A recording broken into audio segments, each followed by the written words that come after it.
a contest. Whoever can come up with the best name for our show, our segment, the prize will be nothing. You ain't getting jack shit. A big thank you and fuck you.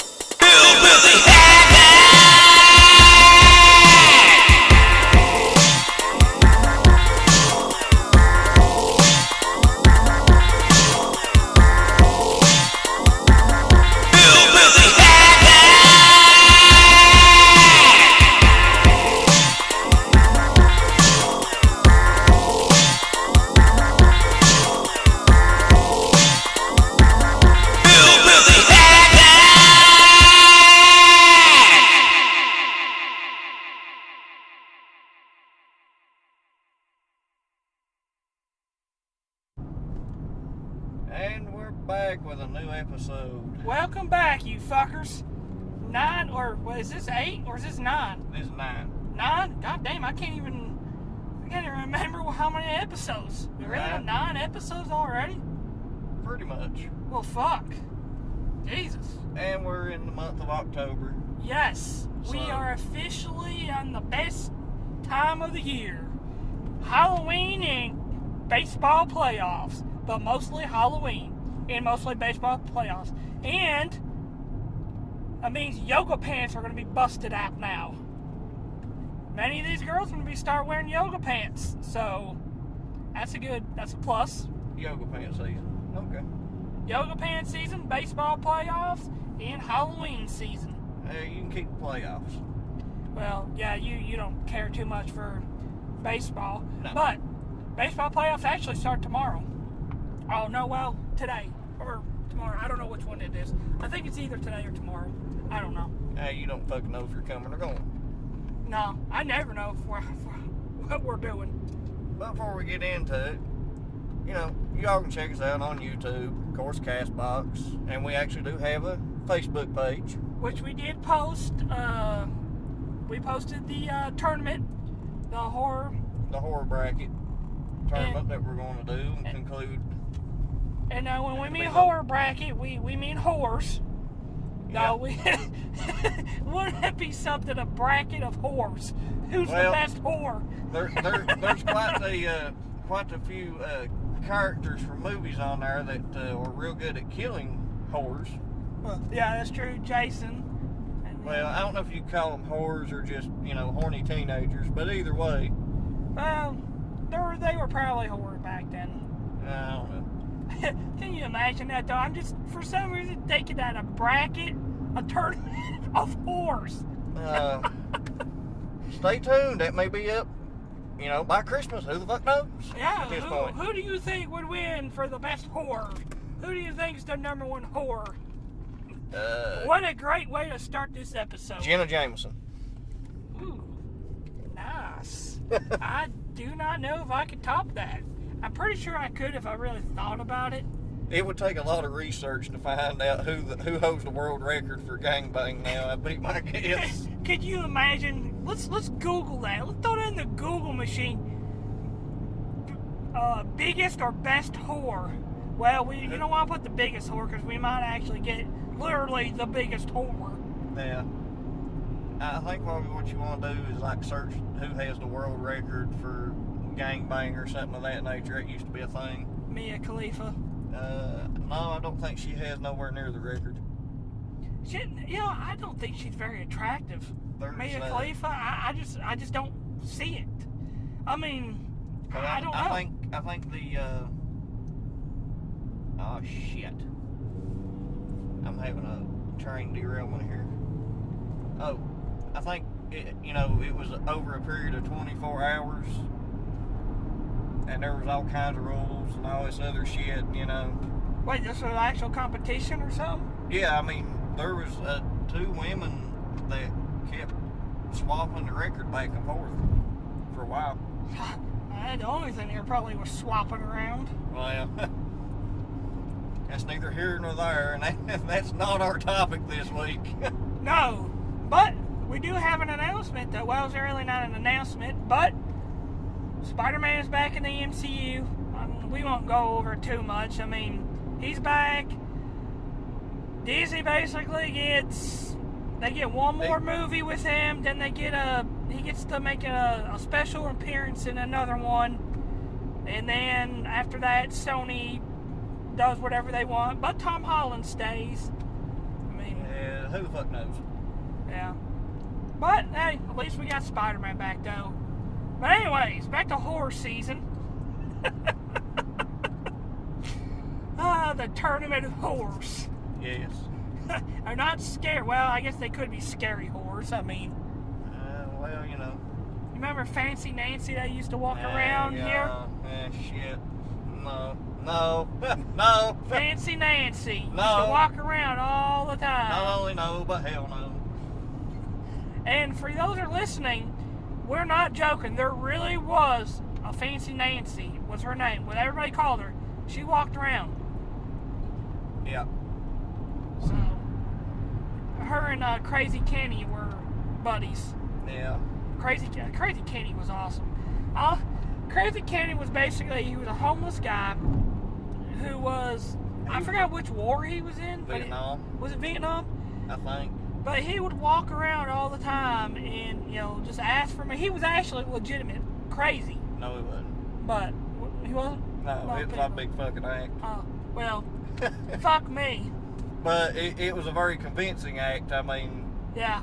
I'll never forget, my buddy said he was at Food City one day, and Kenny was over there, and he goes, hey, you got a quarter, man? I think it was either a quarter or 50 cents. And he was like, man, you got a quarter? And he's like, no, Kenny, I'm out of money, man. He said, it's all right, man, I got $100 bills right here. He pulled out a wallet with a bunch of $100 bills in there. I was like, okay, well, I could see not wanting to break $100 for 25 cents, but I mean, I'm not going to walk around asking people for a quarter if I got all that money. I mean, I'm going to break that. He's a smart son of a bitch. It was an act. Well, there's a thin line. I guess there's really not a thin line between crazy and smart. Or maybe there is. I don't know. It's a very small line. A very, very small line. But anyways. Our topic this week is 80s and 90s horror movies. Something I love 80s, especially 80s slasher flicks. I just like horror movies in general. Now, what kind of horror movies? You mean like horror scary movies or horror fuck movies? I'm not talking about porno movies, Jeffrey.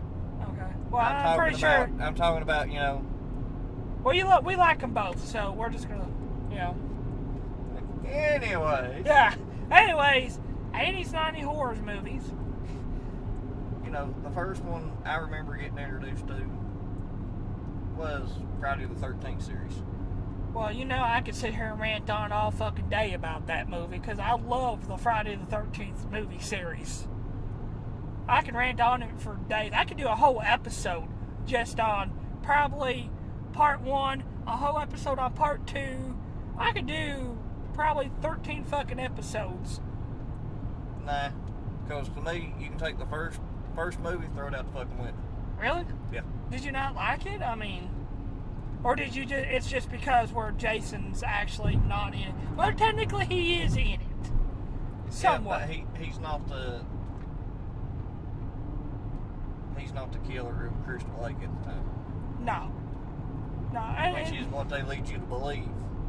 Which is always it was always a big loop, or like a big loop in the story there, because it was like, okay, if Jason died and drowned when he was a kid, then how did he come back in part 2 as a full-grown adult?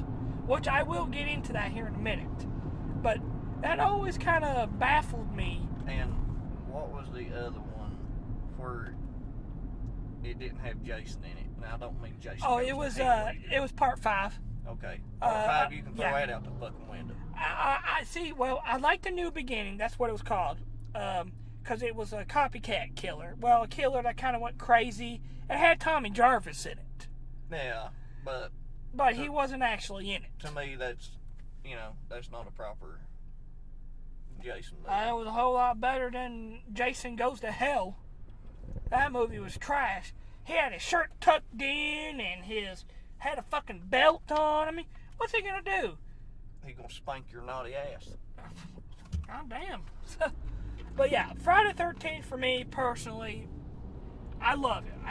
It's always been every Friday the 13th. I always sit down and watch. I just watch them all. I know just a couple weeks ago we had. Well, it was not a couple weeks ago now, but it was Friday the 13th. Yeah. And you pulled the fucking marathon. Yeah, I remember you texted me and like, how'd you do on your marathon? I was like, I watched all fucking 13 movies. How long did you stay up to? How long did it take you? It was like 5 o'clock, 6 o'clock in the morning or something it was. But I didn't stop. I watched them all. But to me, you can take the first movie and the fifth movie and throw it out. Yeah, you can. And to me, you can pretty well do the same with Jason Goes to Hell. Jason Goes to Hell was just terrible. It was. I mean, the whole fucking demon thing. You don't really see him. No. And that's the biggest thing to me. Because you don't watch the fucking movies for the story. No, I don't. I don't go and think, hey, these are going to be awesome movies. I go to watch Jason just fucking kill everybody. Yep. And that's it. And like one lone survivor to basically carry on the legend. Yeah. That you never actually see the next movie. Well, yeah, it's they weird. was real bad for that. You know, it's weird because on the second one you have, it's Friday the 13th on part 2, right? Well, part 3 starts exactly right after part 2. So technically it's the 14th. But then part 4 starts exactly right after the events of part 3. So technically it would be the, 15th though? So you're saying they take place over 3 consecutive days? Yeah. Okay. Really, yeah. Because if you start to watch part 3, the first 5 minutes is the ending of part 2. It's like the last 5 to 10 minutes of part 2. Same thing with... I vaguely remember that. It's been a long time since I watched part 2 and 3. And now, I want to get this straight. Jason runs. I know we've said this before. Yes, he a lot does of run. people get mad when they're like, Jason runs, okay? It wasn't until part 6 that he start becoming the zombified, slow-moving, Jason. Yeah, Jason runs. I mean, plain and simple. Yeah, because like I said, it wasn't until part 6 did he actually start becoming, the slow-moving Jason. Not really. Not really, because even Kane Hodder, I mean, he's not slow. No. Kane's a big motherfucker, I'll tell you that. And I will say, I have met him, and him playing Jason, I mean, you can tell he's a big son of a bitch in costume. And the thing is that everybody thinks that Kane played Jason throughout the whole entire series. He didn't start becoming Jason until part 7. 7, 8, which Jason Goes to Manhattan was my favorite one. I don't know why. He doesn't... He's not in a full-blown run. No. After he is brought back from, the dead, so to speak. But he's not this slow... I think everybody gets it confused with the Frankenstein-like movements. Yeah. That was in Freddy versus Jason. Yeah. I think a lot of people, too... Because if you think about in Jason X and all of them, I mean, he don't full flat out run. He'll kind of sprint, or he just walks stupid fast. Look at this. This is the fucking shit that pisses me off. God damn, I hate when people fucking do that. Just pull in like that. God damn, I swear I hate fucking elderly drivers. They can't fucking drive worth a shit. He has road rage. God damn, I swear they think just because they're old, that the rules don't apply to them. That they have to be... Due to their years of experience behind the wheel? God, I can't fucking stand... Like going through like a parking lot in Walmart or something, you're supposed to let the pedestrians go by, and, the older people will be like, oh, they'll get so pissed off if you don't let them walk across, but goddamn, when it comes to them, they will run your ass over and get through that parking lot. They are the worst fucking drivers I have ever seen. Everybody thinks teenagers are the worst. No. Elderly people need to start being tested more. They can't see over the steering wheel half the time. I get ran off the road every fucking day by them because they don't stop. They don't pay attention. Is that just here or is it everywhere you go? Fucking everywhere, man. Everywhere. They can't. They think they're the fucking kings of everything. Well, maybe they are. Just because, look, I respect my elders, okay? Up to the point of you're not the king of the road. The rules apply to you. No, they don't. Or Jason would have killed their ass. Just like that fucking bitch right there had to sit there and had to pull like that. Now nobody can get through. Anyways, Jason, yeah, yeah, but, you know, did you ever, well, you watched Jason Goes to Hell. Oh, Did you catch the kind of the Evil Dead reference in the Voorhees house? Yeah, the Necronomicon. That Necronomicon, which goes by what I was just talking about a few minutes ago, is how, if Jason died when he was a kid and drowned, how did he come back alive in part 2 fully grown? The answer to that was, I think they were going to set it up with the Necronomicon. Probably. Because I think the dagger was also used in an Evil Dead movie. Was it? Yeah, the dagger that's supposed to kill Jason. Oh, yeah, I'm pretty sure it was used in like the first or second Evil Dead movie. Well, fun fact. Part 6, okay. At the end of part 6, there was a deleted scene that I didn't know about until I got the special, the big DVD collection. Yeah. And one of the deleted scenes was, at the end of the movie, there was going to be the grave. I don't know if you remember that fucking old grave keeper or whatever that was in part 6.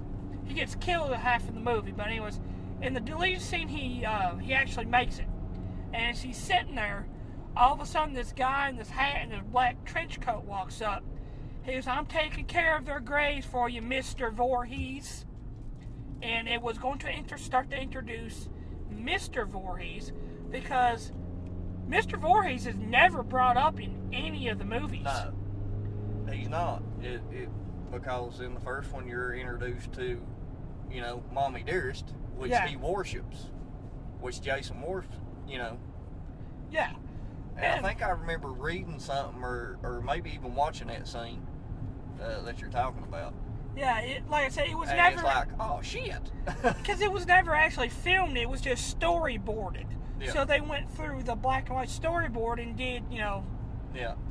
and showed you what it was supposed to be. But, but like I said, it wasn't supposed to be a story-driven series anyways. No. You had your little story. And really, what year did the first one come out? Why can't 81, was it 81? No, 1980. Was it 80? Okay. Yeah. Fun fact, you know what the number one movie... Oh, I was born March 23rd, 1985. On March 22nd, 1985, Friday the 13th Part 5 came out. So I was always destined to love Jason. But anyways, if going back to the importance of Friday the 13th, you had Psycho, which was kind of a slasher film. I mean, yeah, you had Halloween that come out a few years later. Halloween's the one that really got it started, I think. Yeah, that's John Carpenter with the slasher genre. It and Nightmare on Elm Street. Yeah, those three movies, and you could throw Texas Chainsaw Massacre, and technically it's 80s horror because the sequels coming to the 80s. Yeah, 80s and 90s. Just like Halloween, I think it was like 70. It's 79. 79? I know it was late 70s. It was 79. I know they done the filming in 79. They may have actually released it, the original Halloween in 79.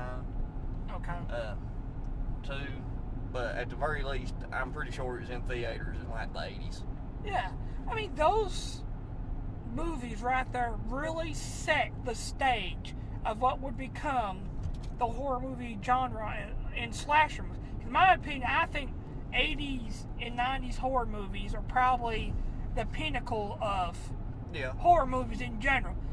Because you got your slasher flicks, you got your creature features, you got your ghost stories. You got Elvira. Yeah.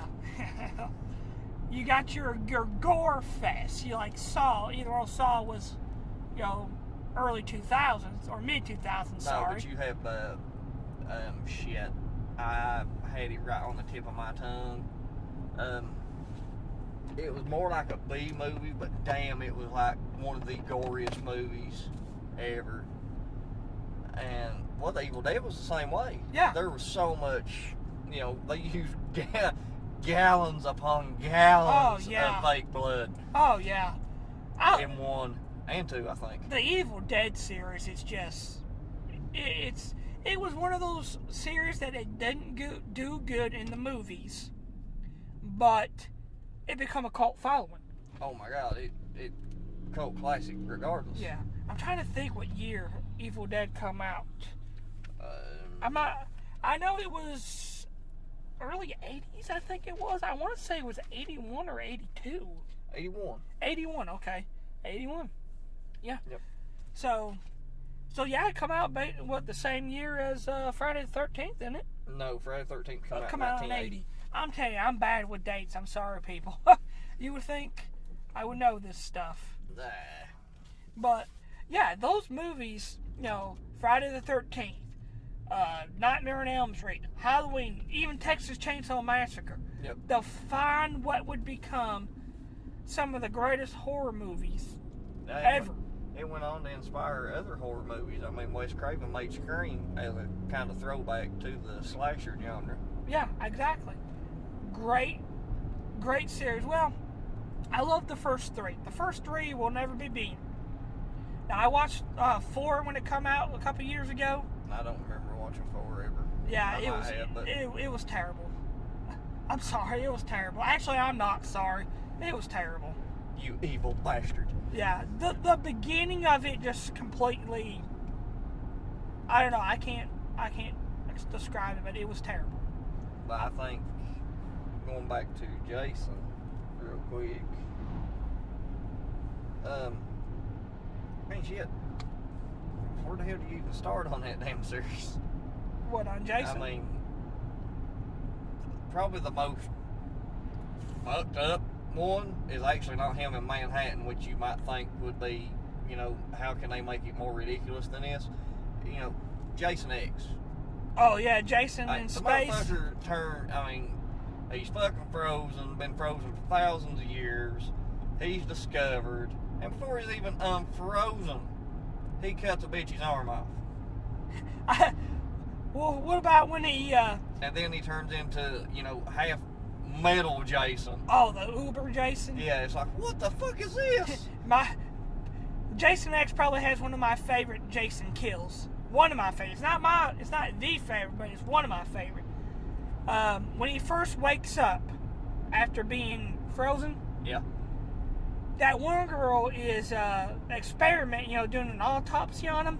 Well, he wakes up and takes her head and dips it into the liquid nitrogen, and then takes it, face. It smashes her face against like the table or the floor or the wall or some shit. Or Jason X when they got the hologram going. Yeah.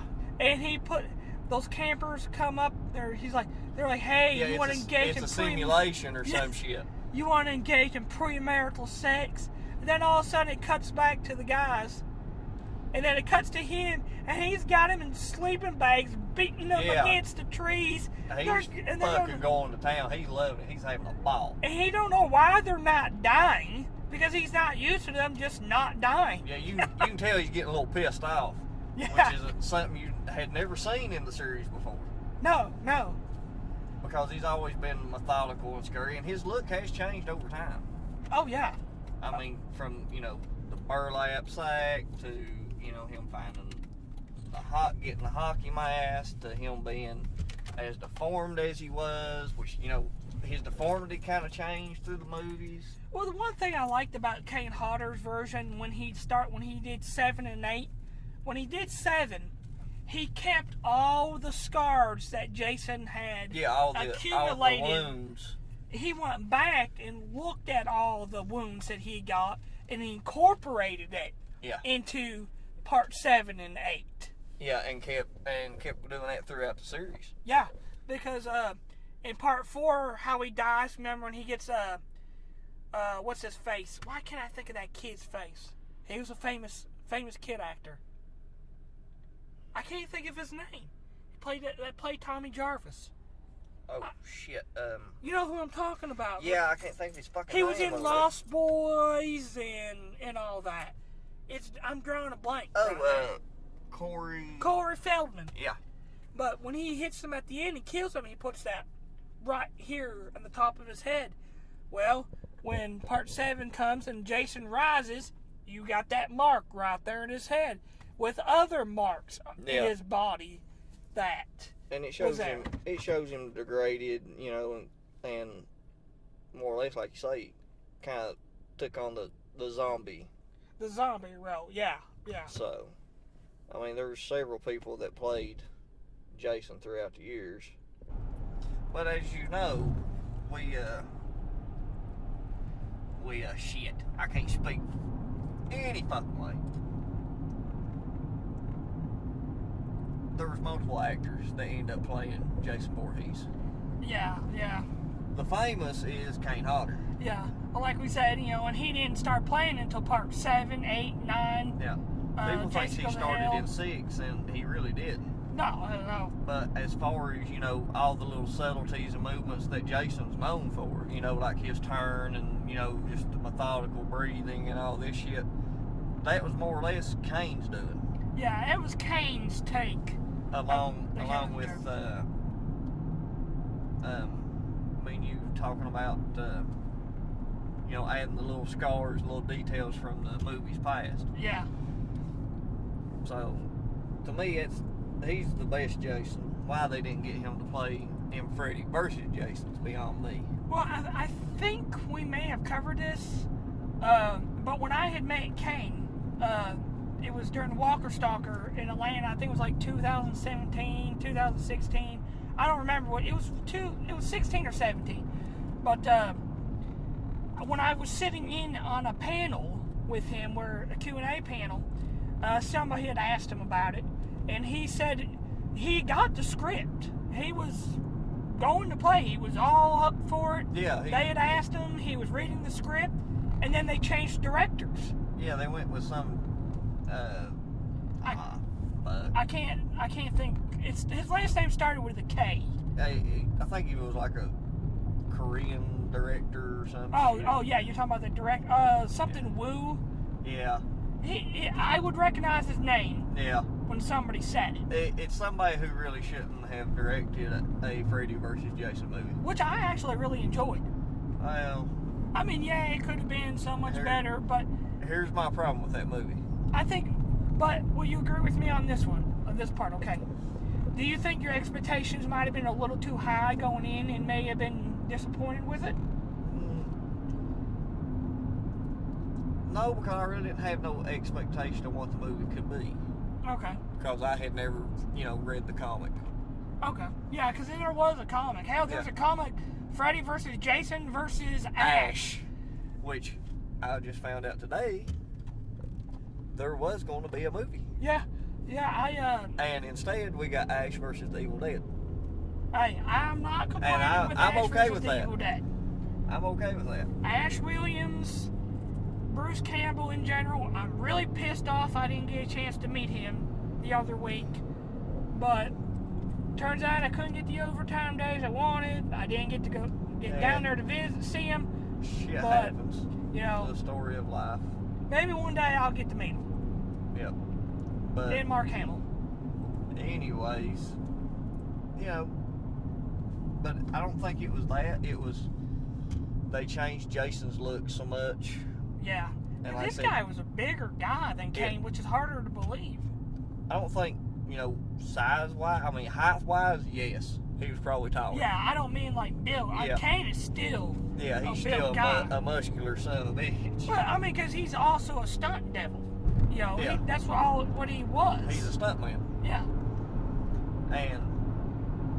But, you know, at the same time, this is also the same time that Paramount had given up the rights to the Friday the 13th franchise. Yeah. Well, yeah. now you have, you know, Friday the 13th at New Line Cinema. Well, New Line Cinema is literally the house that Freddy Krueger built. Yeah, yeah. I mean, it's the house of Freddy. So who do you think they're really going to, you know, shine and put more care to into the movie? And it was Krueger. And it shows. Hey, they brought back Robert, though. Yeah, they did. One of my favorite moments during that... well, I mean, you just about couldn't do a damn Nightmare on Elm Street. Well, they did. Well, they did, and I liked it. A lot of people fucking hated it. I like it, which we've covered that before. We don't want to get too much into it. But, you know, yeah, I enjoyed it. I mean, you said you enjoyed it, yeah, so... honestly, you know, Robert Englund is the essential Freddy Krueger. But, you know, we'll talk about that later. But going back to the whole the panel I was talking about, Kane had said that when they did switch directors, they never gave him a reason. Until this day, that panel was in 2017. That movie was, what, 2003? No, it was later 2002? than that. It was around that time because I was in high school when it came out. Oh, was it? Yeah, I was a junior. So it had to have been 2002, 2003, somewhere around there. Well, for some reason I think it was That's the only way I remember it, because I remember Friday night, I was like, man, as soon as we get out of here, we're going to go home. I was like, I'm going to cut the grass, get all my chores done real fast, and then I'm going to go watch that movie. Yeah. And, you know, that just takes two horror icons from the 80s and early 90s and mashes them together. But he said during that panel, you know, and Robert was still over there doing his autographs in his booth, and he was doing, you know, a panel in the room, and, I mean, it was on the microphone, so Robert could have heard it, but they were talking about it. He goes, yeah, I would love to, for me and Robert to get together. And he goes, you hear that, you motherfucker? Because they're obviously really good friends. Yeah. But he said, you hear that, motherfucker? He goes, stop being a pussy, Robert, and let's fight. Let's do this. Jason, Freddy, a real fight. And then you seen Robert, he poked his head from the corner of the booth, and he just flipped them off. But Robert, by the way, I met him, I gotta tell you, he is probably one of the nicest guys I've ever met. One of the most fan-friendly guys you'll ever meet. Yeah. When I met him, I went and shook his hand, and I think I've told you the story before. I had a shirt that had, you know, Jason and Freddy on there, and see, I had action figures. I was going to have them signed, but I found that shirt at Walmart on my way to Atlanta. I was like, I got to get this shirt signed. So, you know, I had Kane sign it, and I'm getting ready to have Robert sign it. He looks at it, he goes, what do you want me to sign? I said, dude, you're Robert Englund. I said, you put whatever you want on that shirt. I said, I told that to Kane too. He goes, okay. So he signed on my shirt. He said, welcome to my nightmare, bitch. He goes, you don't mind this, do you? I said, once again, you are Robert Englund. You put whatever you want on that shirt, sir. And surprisingly, you'll never guess what his favorite which one of his favorite movies in the series is part 4. No, part 3, sorry. I think I know what scene's his favorite one too. Where when he puts the girl's head in the TV. It says, welcome to primetime, bitch. Yeah. But Robert, such a nice guy. Wes Craven's favorite one in the series was New Nightmare. Oh, yeah. And he said that was his perfect dream of Freddy, besides the first one. That was his first, and that was one of my favorite ones too, besides the first one. That was such a dark fucking movie. I guess we can talk about Nightmare on Elm Street series since we're segueing into that. Yeah, we'd already segued into it. We fucking that shit. Which was one of our better segues. Yeah, it really was. We're getting better at this shit. But anyways, I just went and fucked it up. Yay me! No road rage segue or anything. Right. At least not right now. Well, if you have road rage this time of night, well, never mind. Never fucking mind. Anyways. New Nightmare was, you got to see the more, I guess what you would see out in public of Robert Englund. Yeah. And then his take on Freddy in that movie, it was just so much fucking darker and menacing and just more or less like pure fucking evil. Yeah, because in the first one, yeah, he was evil, but he also had kind of like a sense of humor. Yeah, and this one he still was, smart ass. He was still the smart ass, but I mean, just his, I guess, mannerisms, his tone, the way they made him sound, The look, claws. I mean, everything. Let's talk about his look. He wasn't as funny No. in New Nightmare as what he was in the past, and that was on purpose. Yeah, I love that look. When you speaking of it, the claws was so much different. It was a little bit more modernized. Yep. But the look of the trench coat and the he hat. had the trench coat, the fedora. My God. The sweater was different.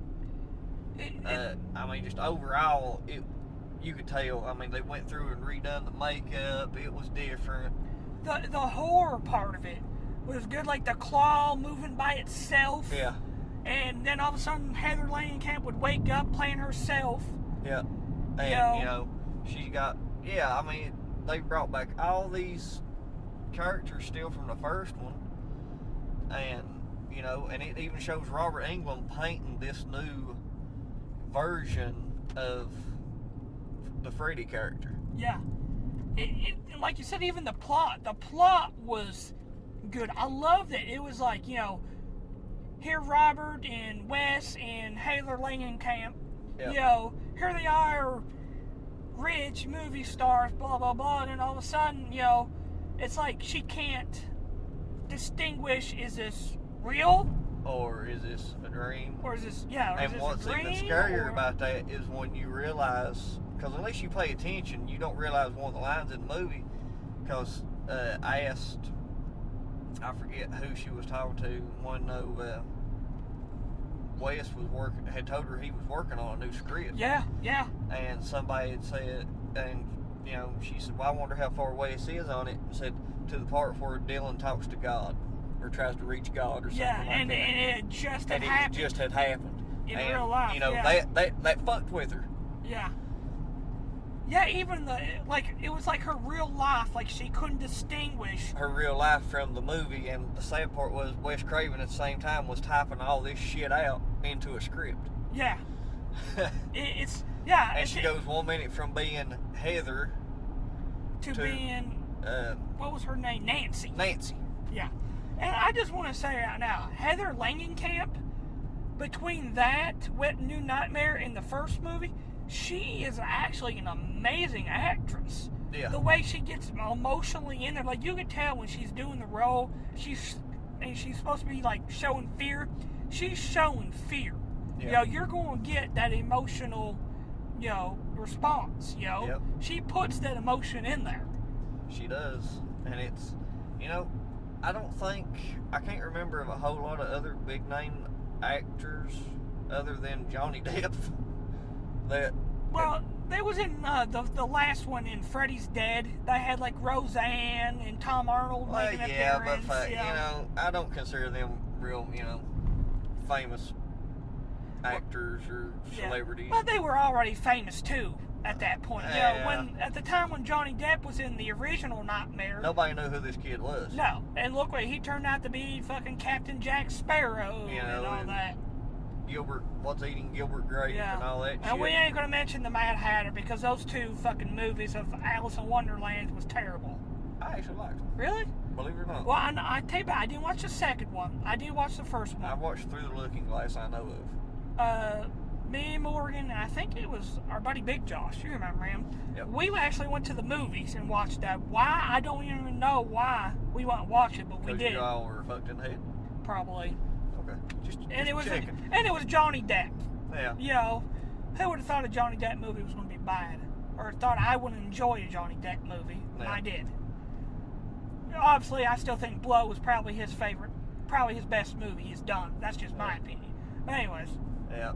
We're getting sidetracked again as usual. Yeah. Like we said, the remake was good. Yeah, I like the remake. We both love New Nightmare. It was like we say, it was a throwback to the original. Yeah. So, and it really...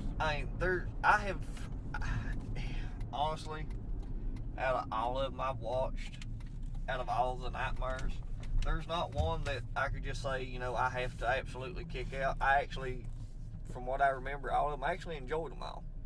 Yeah, I did too. But I don't think there's one I didn't like. It's not like the Friday the 13th series for me, where, you know, I want to get rid of Jason Goes to Hell and the first Jason and the Copycat. Which Nightmare on Elm Street was really more story-driven movies than what Jason was. Because Jason was just like, fucking kids come here, Jason comes back, kill all these whores. That's basically all it was. Kill all the horrors in the horror movie. But, you know, that was... Friday the 13th series may have been the first movie I remember watching. But, by far, you know, seems to be my favorite. My favorite one is Nightmare on Elm Street series. And as much as I love Nightmare on Elm Street, I'm the opposite. It has to be Friday the 13th for me. I love them both, but... I think what done it for me is the fact that here you've got this boogeyman that's a smart ass.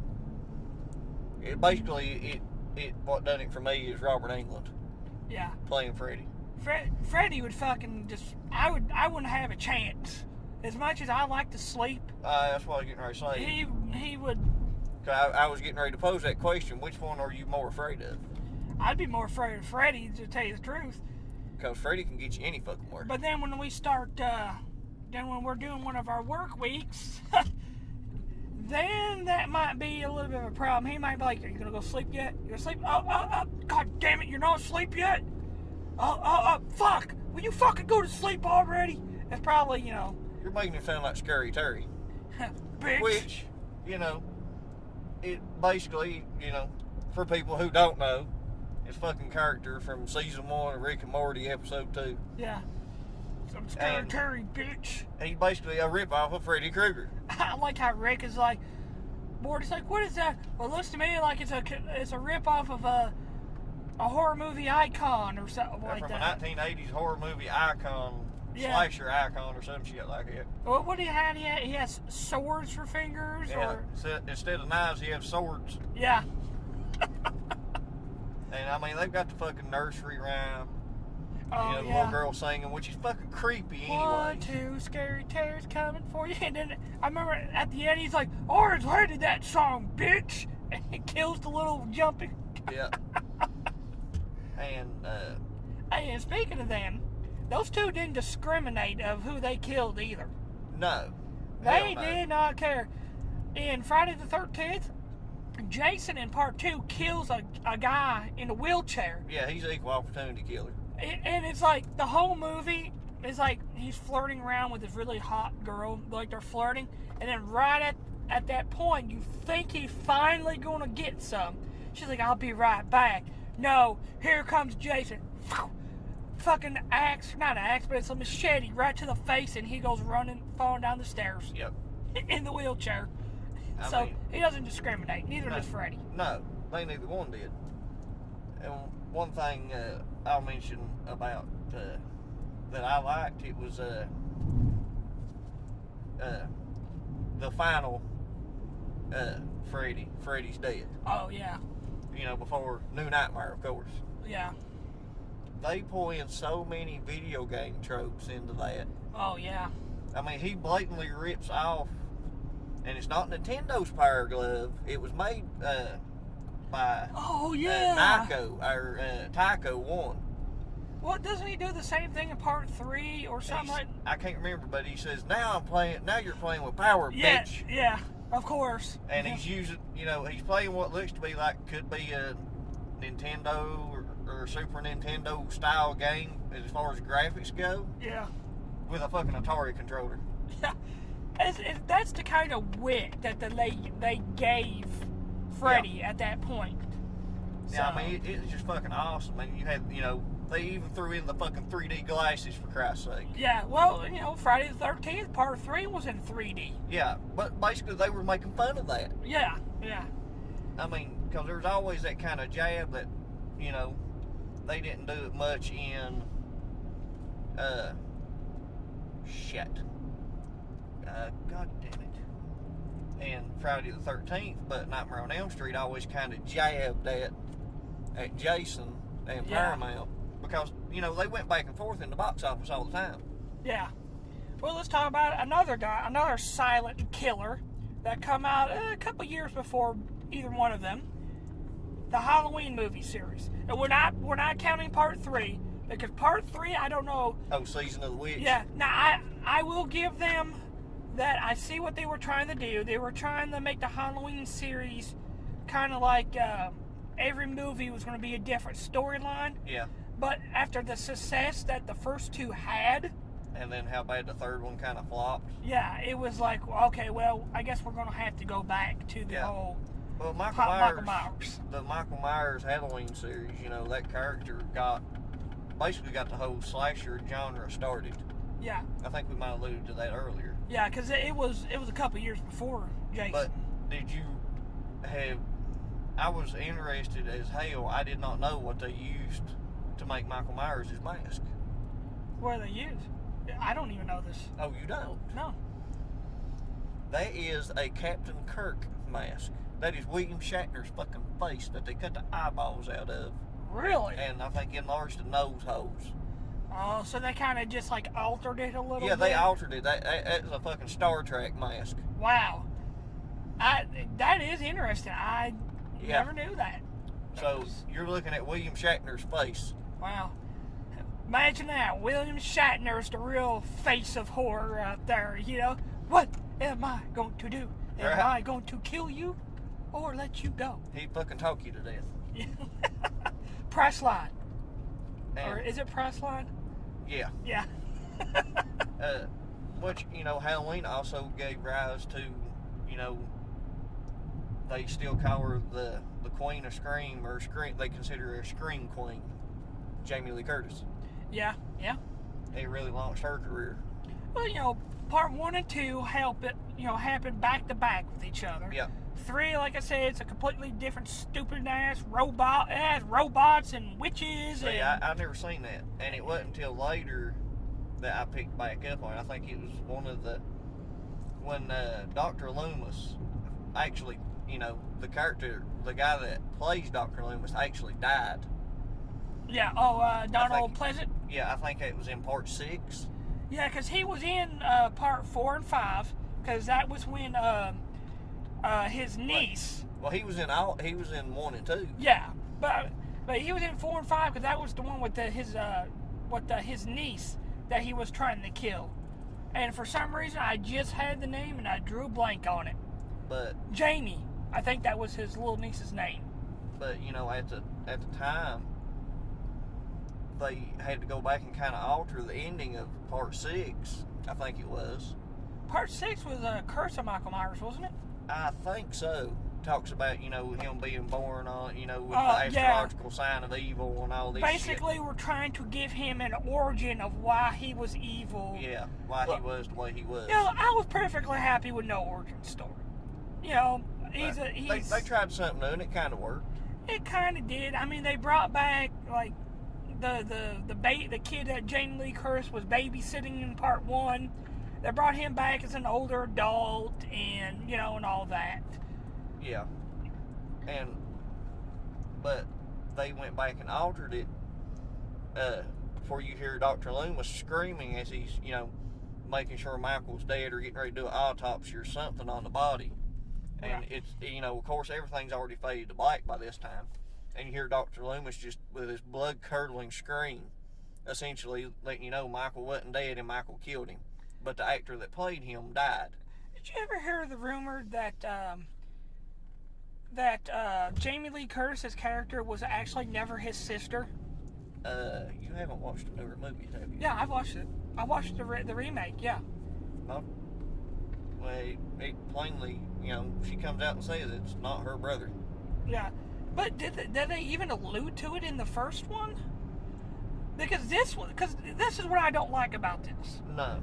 Okay, I don't think it ever did. I liked the original, okay? And I liked the new one. The new one was good. I don't like how it basically throws out the whole series. If you think about it, this last Halloween that had Jamie Lee Curtis in it, her name is still Laurie Strode. His name's Michael Myers. His sister's name was Janet Myers. Yeah, and she died. He killed her. He killed her. So Lori was I don't think had anything to do with her. Yeah. With him. And I don't know where the whole thing. It was his sister somehow. I can't remember how that. I don't remember. Obviously, it's Halloween. It's October now, so I'm going to binge watch all these movies. You know. Yeah. And sorry, we are rusty. You know, we try to have our facts straight. Oh, fuck! Apologize, you bitch. You know what? Fuck you too. That's the nicest thing you said to me. You're welcome. Anyways, but it has been a while since I watched these. Oh yeah. But yeah, I never did understand that was the truth. But the one thing I didn't like about the new movie was it basically threw, because it's supposed to be right, not right after part 1. It's years down the line, but it basically throws parts 2, 4, 5, 6, Halloween H2O, Halloween Resurrection. Oh. Because it goes right after. Well, not right after the first one. I don't know what fucking one you watched, but the last one I watched had, Jamie Lee Curtis back in it. She had a daughter. Yeah. And it showed flashbacks to, maybe not Resurrection, but H2O. Huh? Did it? Yeah, and.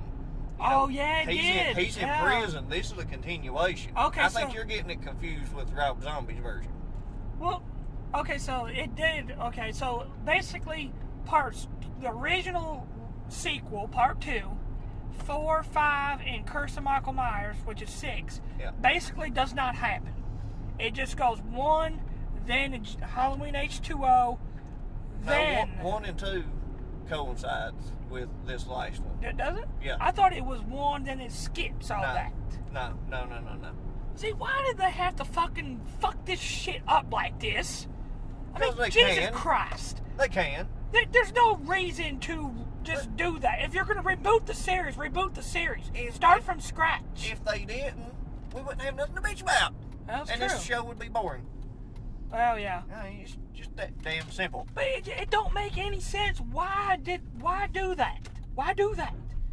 All that does is just fuck with everybody. I can't stand when directors do this. That's John Carpenter's style. He fucks with everybody. But didn't Jordan Peele do it and not? Because I think Jordan Peele did, or no, might have been Carpenter. I don't know. I know John Carpenter had his fucking hand in it. He did have a role. I don't know if he actually. He may have wrote. I'm pretty sure he wrote the script. He may have not directed. He might, because I thought Jordan Peele, or no, that was that Child's Play that I think Jordan Peele did. Maybe because they just rebooted that too. Which I've not got to watch that yet. I've watched part of it. I'm waiting for it to come out on DVD. That way I can get good quality on the streaming service. We'll talk about that shortly. Yeah. So we've been on slasher films quite a bit. I mean, that was the kind of the thing back in the 80s. And then when the 90s come around, of course, they brought them back, like Scream and all that. But we'll cover that here after a while. Also in the 80s, you had supernatural movies. Yeah. Well, it had a supernatural twist to them, I'll say. Yeah. Evil Dead being one. Big fan of Evil Dead. Loved it. Different. Because, well, different but not different in a way. You know what I mean? It's one of those that really didn't take it too damn seriously. It didn't take itself too seriously. And it wasn't a big budget movie either. No, it didn't do good in the box office. It was low budget. It was one of those cult classics. It didn't do good in the movies. Then all of a sudden, later, down the line, become a big cult classic. Well, it doesn't get enough to warrant, Sam Raimi and them to make another. Yeah. And I'm sure glad they did with Army of Darkness. And then you had Army of Darkness being the last one. Well, technically, movie-wise, yeah. Movie-wise, I mean, they went on to make Ash versus the Evil Dead. Yeah. But you also had I'll get into a little bit later about the video games. But there was also them. And another supernatural style movie that we had that's in the 80s and still keeps fucking going today is Hellraiser. Oh my god. Fun fact, before Arachnophobia come out in the 90s, before I watched that, Hellraiser was kind of the first movie that scared me shitless and gave me nightmares. But I love it. I love reading through the credits of the first one He's not called Pinhead. He's called Cenobite Leader. Oh, really? See, Yeah. I've never just Yeah. read through the credits like that. Yeah, because I knew who the actor who plays him is Doug Bradley. Yeah, yeah. Another iconic horror movie, you know. The actor and character. That's played it throughout the whole series, except for the reboot. They did a straight to Netflix, or well, it was straight to DVD, called Hellraiser Revelations. It was just completely reboot. Yeah, Didn't even have Doug Bradley. I haven't watched that one. Terrible. Don't watch it. Seriously, don't watch it. Don't do yourself a favor and don't watch it. You're wasting your time. That's kind of disappointing.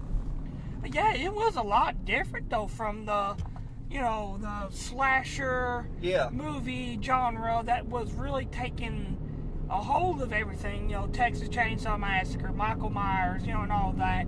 Then here you got Hellraiser about demons in hell. And the box is I think they call it laminate. Oh yeah. Did you ever watch Part 4, the prequel one, about how the laminate was made? Yeah. I actually By a really toy enjoyed that. maker. I really enjoyed And that. you got one. the princess. Here's something, and our buddy who you love, Richard, brought it up. I like Richard. I like Richard. He's my buddy. Apprentice Richard! How many times have we had this discussion? Apprentice. But anyways, he said, think about it. He said Pinhead's actually the good guy. Yeah. Well, in Because part 3. Pinhead's highest body count where he actually kills people is in part 3 where he doesn't want to go back to hell. When he does the whole nightclub thing and fucking shit just goes crazy, locks everybody up in that nightclub. Right. I love that. I know that probably just sounded absolutely really disturbing, but for a horror movie buff, I really enjoyed that. That was an awesome scene. Oh yeah. I love in part 2. What was part 2 where they technically killed Pinhead? Remember they went through the backstory about how he became Pinhead, and then you remember No, that was part 3. was that? Yeah, sure, because was that part 3? he's not wanting to go back to hell, and that's where you find out that he is. Well, in part 2, because it shows him, you know, well, the actress that plays Kirsty. Oh God, Kirsty. Yeah. Ashley. I can't think of her last name, but I know what you're talking about. Part 2's the one where it had she has the photo. Yeah, has the photo, and he's going through killing all the Cenobites while they're standing there in hell. I got a question. It's probably not him, but for some reason I think it is. Is that Kieran Hines? Does it not look like Kieran Hines, though? You know who I'm talking about, right? I think so. He played, God, there was so much shit he played in, and I can't fucking think of it right now. I don't know. But anyways, what happens, you think Pinhead's dead. It's not until number 3 that you realize that his human spirit, and that was good, and blah, blah, has been separated from what hell eventually turned him into. Wasn't he a Nazi? No. Okay. He served in World War I. Okay. Oh yeah, World War. I knew it was one of the World Wars, but for some reason I was thinking I think it was he World was War like II. a lieutenant general or something. Yeah. You know, he's a pretty high-ranking officer. Right. And, you know, the evil and what he turned into is what was left, and that's what's stalking Earth, and she's having to get him, you know, get him back and take him back through the gateway into his domain. Right, because I remember. To get him back to hell. I remember because the goat, wasn't really a ghost. Well, he says he's a ghost, but right. That's where he's kind of like, you know, this was what happened to me. Blah blah blah. You need to stop this. Yeah. Yeah. Because so you get some of his backstory in 2, but 3 they really just lay it all out there. I know this is hard to believe, but you know, I've only watched all the way up to part 5, the Inferno. I've watched them all except the cyber hacking one. That was with Lance. Was that the one, Hell World, where? Yep, I think so. Okay, well, it had Lance Henriksen or something like that. Yeah, I haven't watched it, and I haven't watched Revelations. I know don't watch Revelations, trust me. I've watched 1 through 3, I watched 4, which was the prequel, and then 5, I think, starting at 5, I think it was straight to DVD, stuff. Yeah, I've watched pretty 5. much. 'Cause 5 had, I want to say 5 had one of the, didn't it have Donnie Wahlberg in it? Or somebody that looks like It him. may have, I can't remember. Now, I know Kirsty does come back. Oh, yeah. Somehow. I don't remember. It's been so long since I watched it. Basically, it's years down the road. She's got married and blah, blah, blah. There's a hell of a plot twist to it, I can tell you that. I remember there was a hell of a plot twist, but I can't remember what it was. I'm going to have to go back and watch it, because I remember it was actually really good. Yeah, that one's really twisted and fucked up. Yeah, it was a big mindfuck at the end of it. Yeah, absolutely. Absolutely. I think I remember the ending of it now. Yeah. That you didn't see coming. Yeah.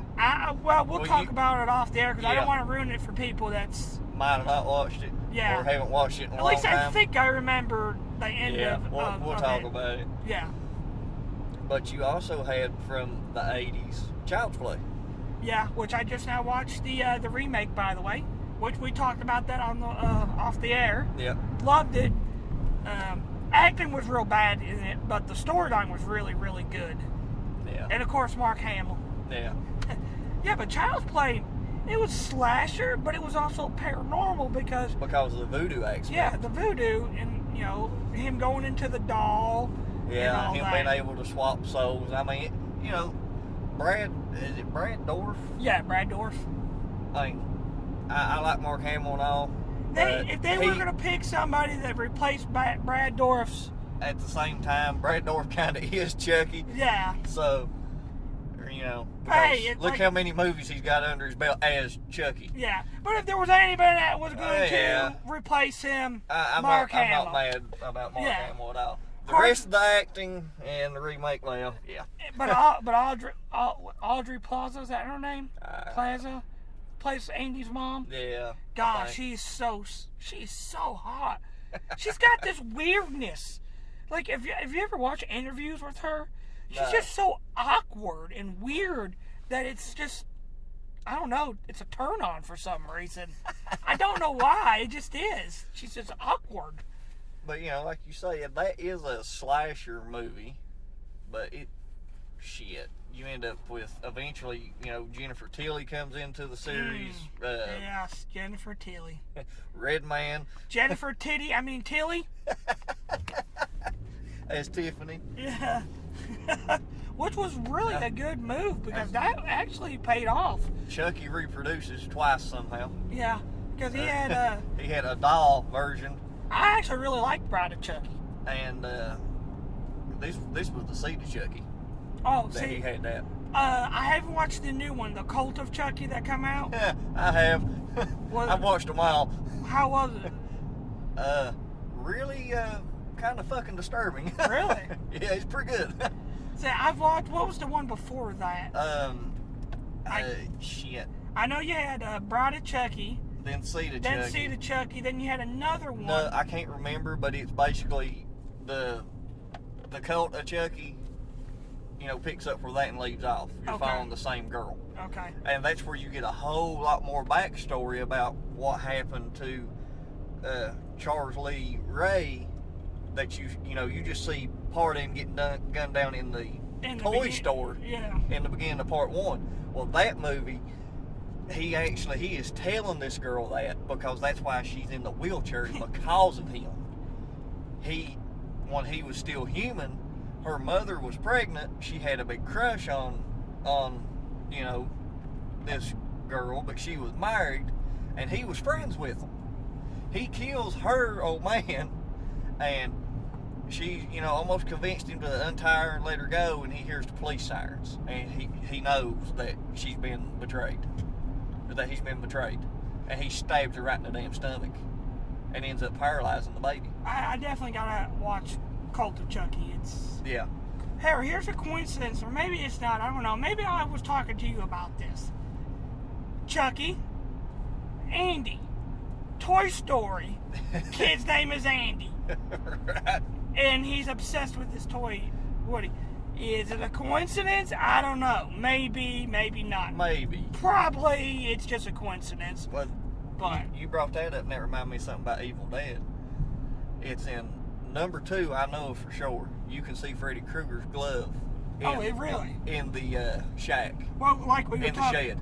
Well, And like I'm wanting to say maybe Jason's machete's in there somewhere too. Oh. And I'm wanting to say Leatherface's chainsaw is actually the chainsaw Bruce is using.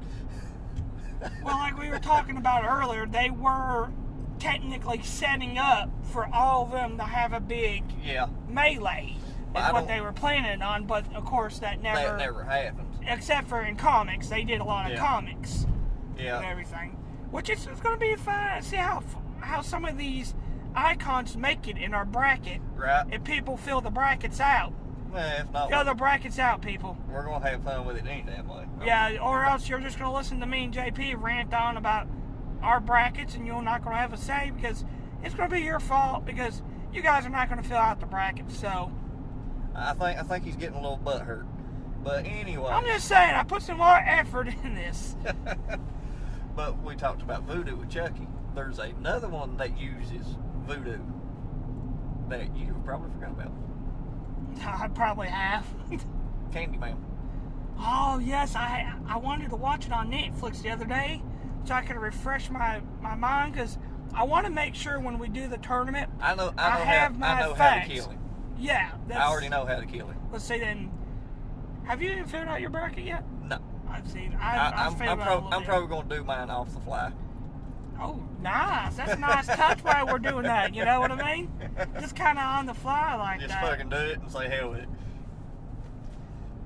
But yeah, because I did watch, go back and rewatch Candyman 2 the other day, just for the hell of it. Farewell to the Flesh. Yep. How many Candymans were there? Was there 3? 2 that I know of. Okay. Yeah, I was wanting to watch With- part 1 the other day. Tony Todd. Yeah. Did you see, by the way, that Jordan Peele announced that Tony Todd will be returning for the his reboot of it? No. Yeah. I didn't know they were rebooting that. Yeah, he's rebooting because obviously It's going to be hard for him to play that character because, damn, Tony Todd has to be 70? Hey, Robert Englund pulled off Freddy. Yeah, but Robert England's under a lot of damn makeup. Well, But yeah, but at the same time, most people our age and younger probably never watched Candyman. yeah. So that may help it. It's probably going to hurt ones like me and you. Yeah. I want to see him go up against something like a werewolf or something. Well, I did watch American Werewolf in Paris. See? Not London, but Paris. Oh, well, see, But the werewolves in that is pretty fucking, they're pretty fucking beastly. my favorite is American Werewolf in In London. London. That by far is probably the best werewolf movie. I mean, Silver Bullet's good. The Howling's really good too. Yes. If you never watched, have you ever watched The Howling? I think I have, but it's been years Okay. and years ago. it might have been somebody else I was talking to that said they've never watched The Howling or even heard of it. Oh, I've heard of Howling it. was those 3 movies changed the way Werewolves are done. werewolves were done and the way werewolves they're every werewolf movie's got a different way of the werewolf The spin. transforms. Yeah. And I think The Howling was really unique.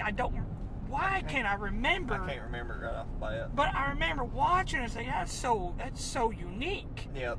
And the Silver Bullet werewolf looked it's very fucking scary and, very lifelike. Yeah. Is the best way to describe Stephen King's version. In American Werewolf in London, you don't get a happy ending.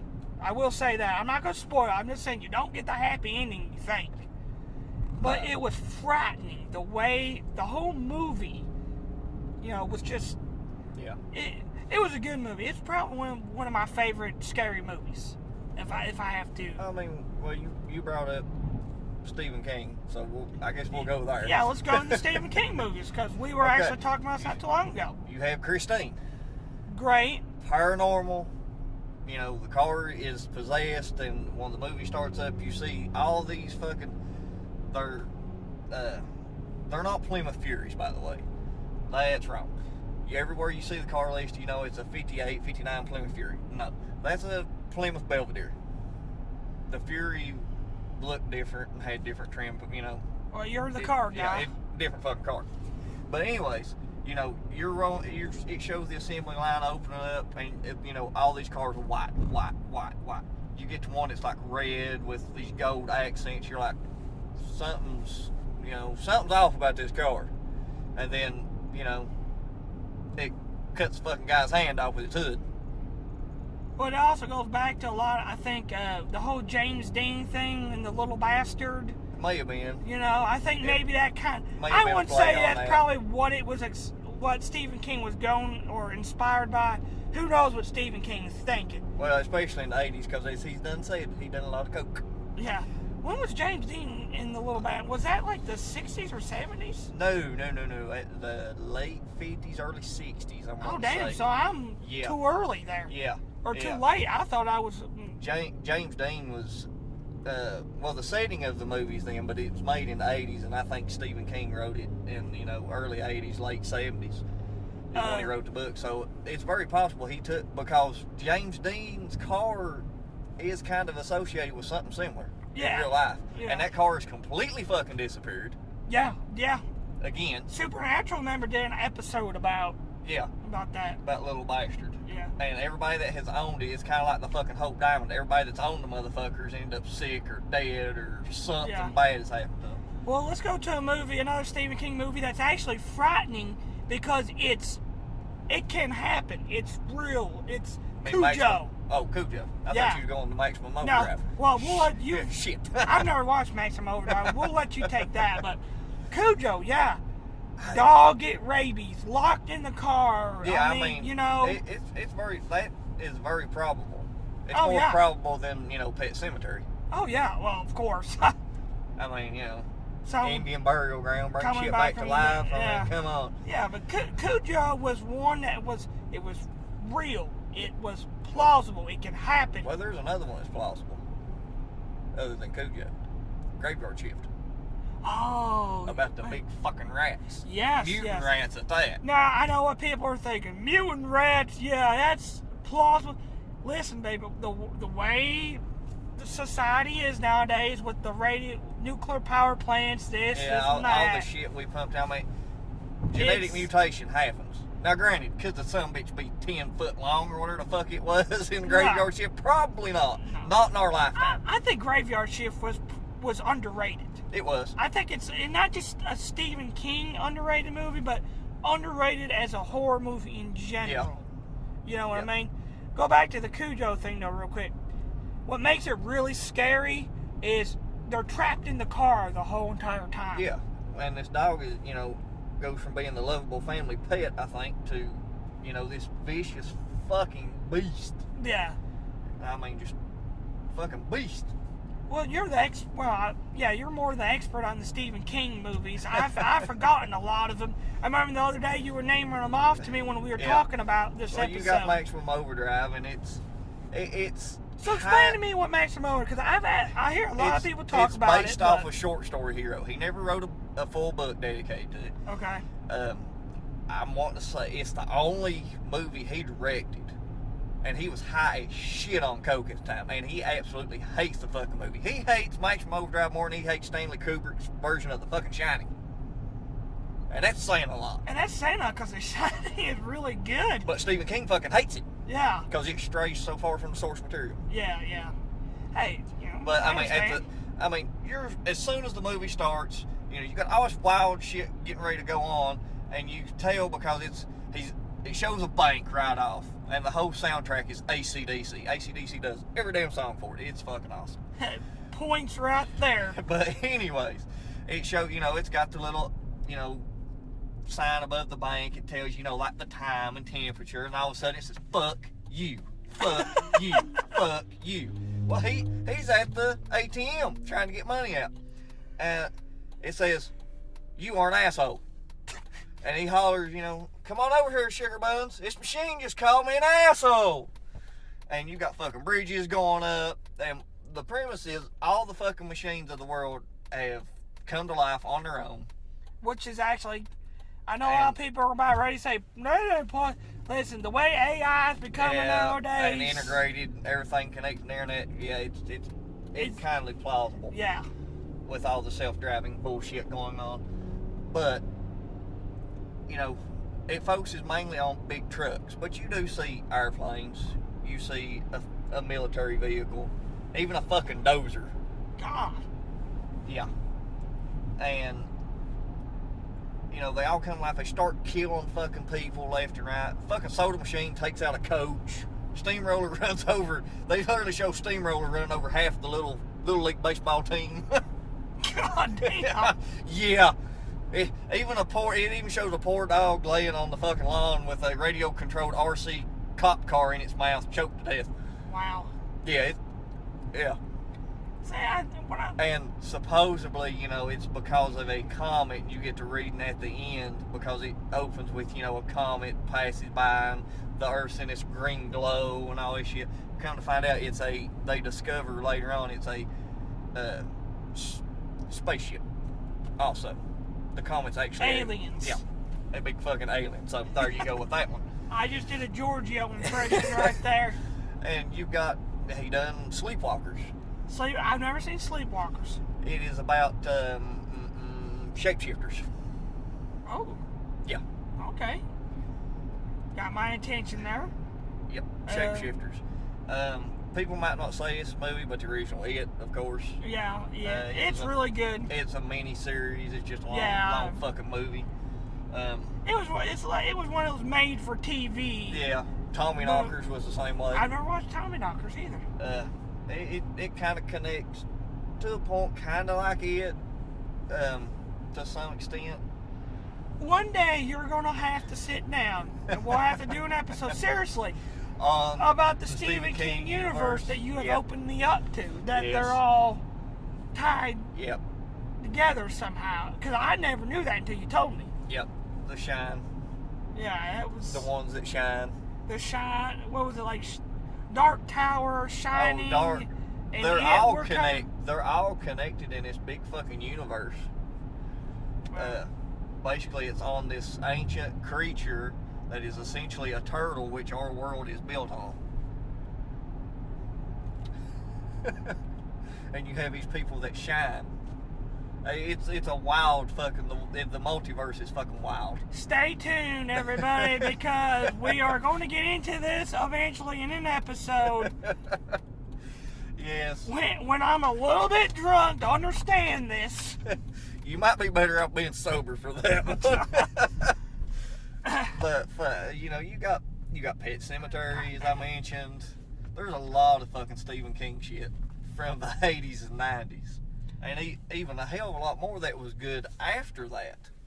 Oh, there's a lot of movies too that you don't realize is Stephen King. Yeah, like Shawshank Redemption. Shawshank Redemption, yeah, that'd be one. Of course. Yeah, I'm still going on about this whole Misery. Misery. Misery was really good with Kathy Bates. You can label that a horror movie also.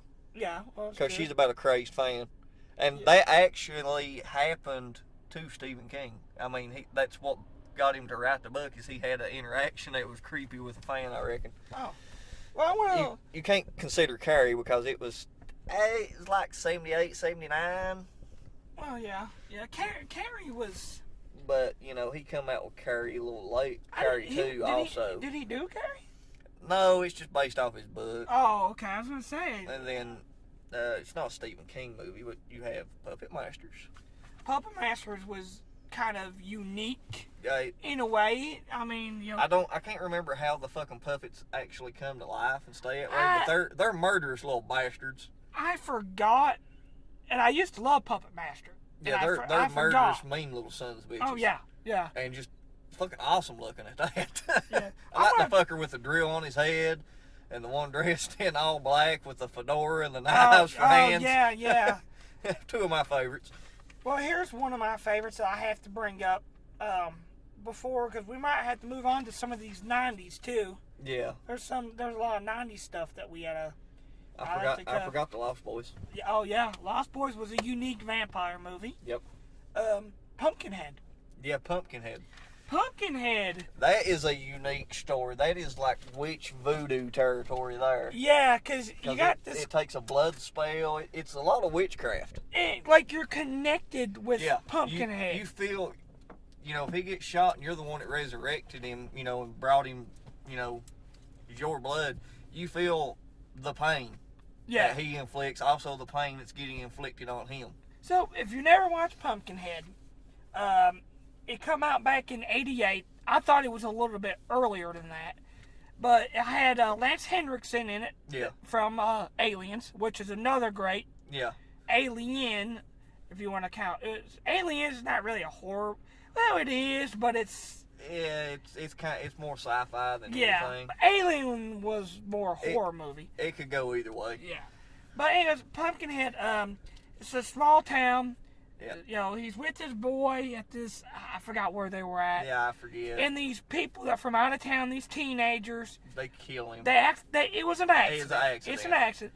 But he's such from a small town, he goes to seek this witch, old witch. Because he wants revenge. And so he resurrects this ancient creature from this pumpkin patch they call Pumpkinhead. Yep. But like JP was saying, they got the bond. You hurt it hurts you. Yep. The pain he inflicts on others, you feel it too. And then eventually he decides, maybe this is not what my boy wanted. Yeah, and he ends up, if I remember right, he ends up killing himself to kill the demon. Yeah. Yeah. Because that's the only way you can really kill that son of a bitch. I would love to see that movie be remade, just to see where it goes from there. Well, I'm going to go a little later than that and say that to a point it kind of has.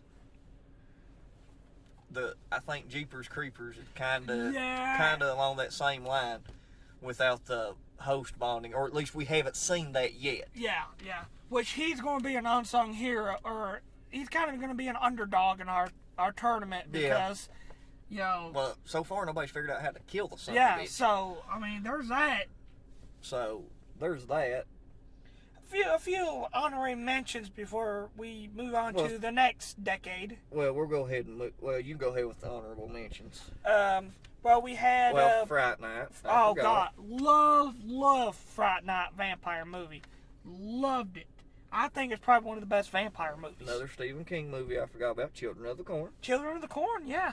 Creepy movie, actually. Yep. Very creepy movie. Let's see. The Shining. The Shining, like we said. I thought it was actually made in the 70s. Yeah. The Fly. The Fly. The Jeff Goldblum Fly, because there was an original black and white Fly. Yeah, and it got remade. Kind of like The Blob, it got remade in the 80s. Yeah, but when The Fly came in '86, that was actually a really good remake.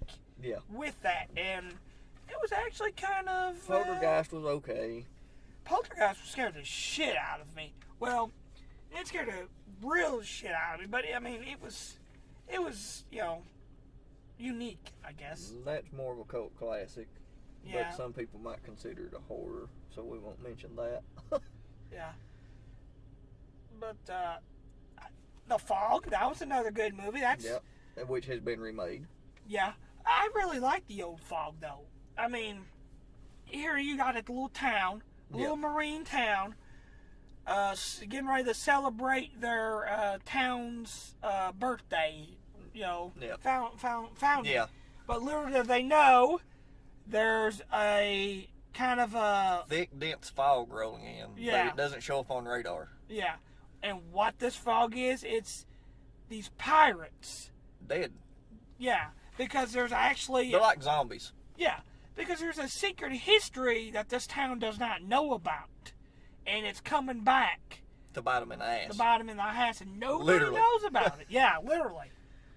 So that was... The Blob, like you said, was really good. The Thing, I've never watched The Thing.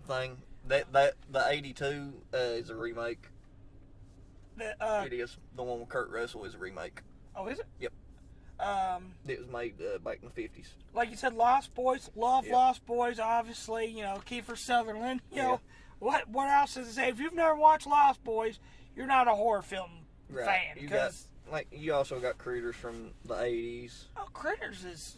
I can't believe we didn't put them down in our bracket, but little fucking pissy ass balls. You could fucking football kick them if you wanted to. And I'm pretty sure they do in one of the movies. I guess you could put them down there instead of Sharknado, but oh well, Killer Clowns from Outer Space is in the 80s. Yeah, yeah. It was more comedy too. It's you actually know? listed as a horror movie, believe it Yeah. or not. The Hitcher was really scary because that's another thing that could be Yeah, really, yeah. happen in real life, something like that. And you got the Sleepaway Camp series, Yeah, which is kind of a rip off of Jason. yeah. It's like a B movie. Yeah. And then, we move on to the 90s. Yes, I can't wait for the 90s. Well, I more like the 80s, but I like the 90s too. The next one I'm going to bring up, we have to thank for The Walking Dead and all this shit craze, zombie craze that's went on the past decade. How have we not talked about this yet? Because originally the movie was made in 1968. He remade it with Tony Todd and made a change to the lead female character. Talking about George A. Romero's Night of the Living Dead. Yeah.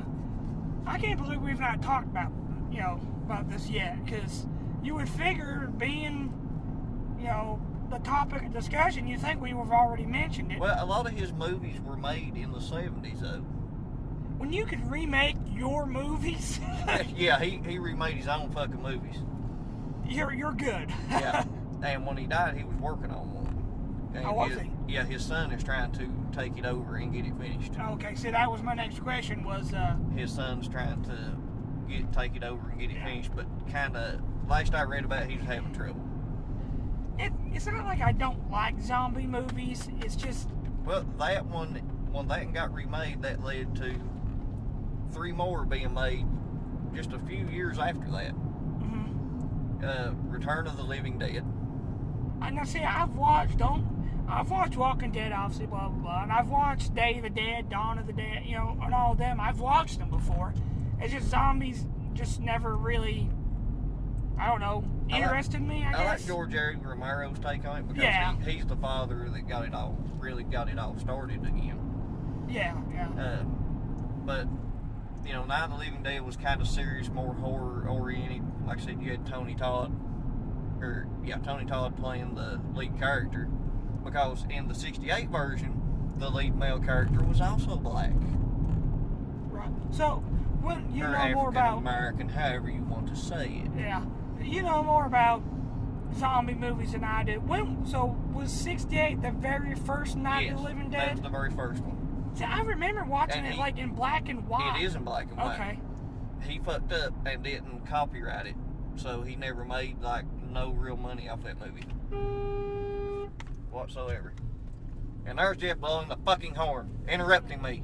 Yeah, not against it all. Well, yeah, it was against an elderly citizen again, right in my ass. Yeah, right like you. Yeah, fucker. But it was a very serious actual horror movie. And if you haven't watched it, I highly recommend you check it out because it is a good movie. Yeah. But you have Return of the Living Dead Part 1. You had Return of the Living Dead Part 2. They are more comedy horror movies.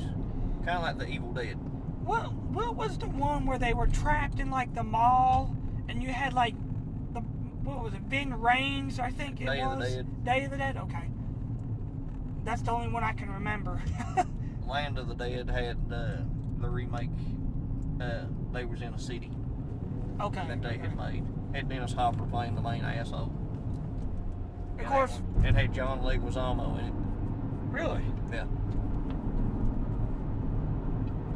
Yeah, But the third Night of the Living Dead movie went back to a horror movie. It wasn't comical, but it kind of pulled in an aspect of Night of the Living Dead 2, or Return of the Living Dead, I should say.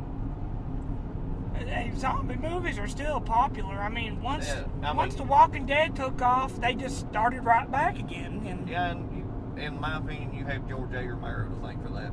yeah, well, nothing's going to come close to George A. Romero. I mean, Robert Kirkman, the creator of The Walking Dead, he's a close second just because if you look what The Walking Dead has turned into. Yeah. You know.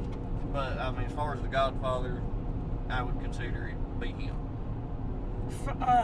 I didn't meet him, but when I went to Walker Stalker, they had some of the, it was 2-3 years ago, they had some of the original cast members that were still living from that movie. And they were offering free photos and everything.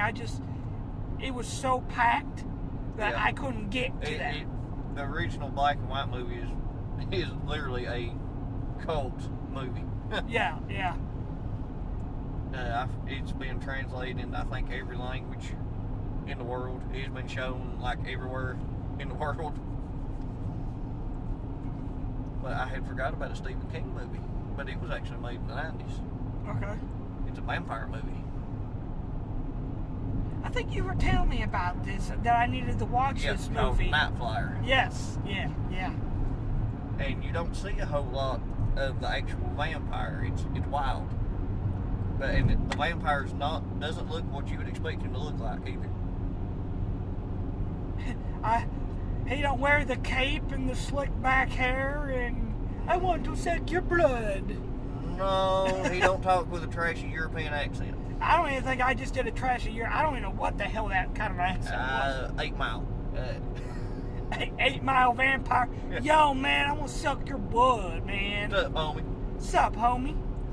Anyway. What's up, Shorty? I want to suck your blood. He has the black trench coat with the collar thing. Right. The slick back hair, not so much. Yeah. Think more of like Dave Grohl's hair from Nirvana. And less Bela Lugosi Exactly. style. Exactly. And we are talking about 90s. Got one of my favorite vampire movies made with Gary Oldman in it. Oh, Bram Stoker's Dracula. Yes, that will go down as probably one of the best. I did like Dracula Untold though. Dracula Untold was really good. It was a good origin story. Yeah. Well, here's which one did you like better? Bram Stoker's Dracula or Interview with the Vampire? I never watched Interview with the Vampire. Interview with the Vampire is a little more love story. If I want to do that, I'll watch Vampire in Brooklyn or Queen of the Damned. Yeah. Oh, God, Queen of the Damned. Oh, Aaliyah. Yeah. Was that even 90s or was that 2000s? That was 2002. Okay, so it was just barely above there. Yeah. Bram Stoker's Dracula was just amazing. I mean, well, even we were talking about, remember Dracula Dead and Loving It was spoofing it with Gary Oldman's hair and it was. So, well, yeah, it spoofed a lot off that movie. The movie that you have seen that I can't remember watching. It's not about vampires. It's about a evil djinn. Oh, Wishmaster. Yes. Yeah, I can't believe you've never watched Wishmaster. No, I've watched Warlocks. Yeah. The Warlock series. See, I've not watched the Warlock series. I know. I've watched it, but Wishmaster, it sounds like an interesting movie. I just never got around to watching it. An evil genie that basically takes what Well, you... is it an evil genie or a djinn? Because there's supposedly a difference. Okay, yeah, it's a djinn. Yeah. As Supernatural has told us, there is a difference. Yeah. Yeah, he takes your wishes and kind of like twists them on you and everything. It's really good. I'm telling you, you need to watch it. You need to watch it, Wishmaster. Yeah. And another one that had several that had 1, 2, I think 3 sequels, but they didn't come out to 2000s. Had Anthony Hopkins in it. Oh, Silence of the Lambs. Which Joe Dirt made fun of. Yeah. Put the lotion in the basket. Or in the basket. Put the lotion on the skin. It does as it's told. Yeah. You have no idea what kind of hell I can bring you. And Joe's like, yeah, I heard you. Don't spray it, brother. Damn. Yeah. I love that movie. But Silence of the Lambs, that is a good, and the sad part is, that could be an actual true thing that happens. Yeah, really. It's always those true ones like that. Yeah, that really get you. Yeah. And I'll jump ahead a few years, but I cannot tell you when this movie was made. Originally. I know when we got it. So this was a Japanese movie. Okay, originally. so this has been a remake. So right off the butt, I know it can't be Grudge because Grudge come out in early 2000s. No, it's not the Grudge. So the only other thing I can think of is it Ringu or Ring? The Ring? Okay. Yeah. See, I've not watched The Rings, the newest one that came out a few years ago, but I've watched I watched first The two. Ring and Ring 2. Yeah. I haven't watched the original Japanese version, which is supposed to be a lot more fucking scarier. Yeah. Supposedly. Yeah. Well, in early 2000, in the mid 2000s, really, they come out with the movie called The Pulse, or it was called Pulse, Yeah. and that was supposed to be the Japanese version, supposed to be banned. It was banned in America, so they had to redo it in Americanized version. But we're getting a little bit ahead. We're doing 2000. We're supposed to be doing 80s, 90s. Yeah. But yeah, The Ring was really interesting. I mean, It is an interesting premise. Now, is it plausible? Hell no. no. Which, if I ever seen a dead girl cry out a fucking wail through my TV, Yeah. I'd probably piss my pants. Well, have you read what the third ring was supposed to be about? No. Apparently, in The Ring 3, there's a hidden tape in that tape. Holy shit. Yeah, I don't know more about the story than that, but yeah, it's supposed to be a hidden tape in the tape. Seemed like a little bit of a stretch there. Yeah, it's kind of like, The Ring is probably one of those movies that 2 was a little. They maybe should have not made a part 2 to it, but it was so popular that. Well, it kind of gave a little bit of an origin story, how she ended up in the well and what Samara truly was and all this shit. And they thought they beat her, and turns out they didn't. And even the Scary Movie series spoofed that. Yeah. Well, something else scary movie I can think of 2 right off the top of my head that they spoofed. And one of them I know is a Wes Craven movie.